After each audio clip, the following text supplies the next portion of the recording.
If you're having a bad day, it can't be worse than this. I always had arguments with my dad to the point that I wouldn't speak with him for months so that I won't upset him. But one day, we had a very big argument, and he hit me in my nose with his head, and I started bleeding. I rushed to the bathroom and washed myself, and of course he was still screaming. I washed my face, but there was still much blood on my shirt. I was so angry and helpless, I left the house and swore I would never come back. I went out for a walk and wandered the streets till I reached an empty yet suspicious street, and it was 3 a.m. I found a place like a small shop, but abandoned and without a door. There was a table and some broken glass. At that time, I was 15 years old, and I was doing self-harm, so I grabbed a piece of glass and stood behind the table and started cutting my arm. And I didn't see anyone at that time. I thought I was totally alone. After I did this stupid thing, I sat under the table crying my eyes out. After a while, I stood up and started walking again.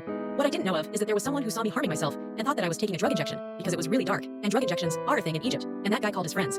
I was confused at the time and didn't understand anything. They pinned me down, kept insulting me and making fun of me and asking me, "What were you hitting? You son of a bitch." I was frozen and helpless, and of course I stayed silent. I wouldn't tell them I was cutting myself with a piece of glass, but I told them that it wasn't an injection.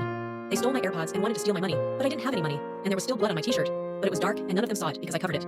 I ran home and fell asleep, trying to forget the shit that just happened. It was very late, and everyone in my family was already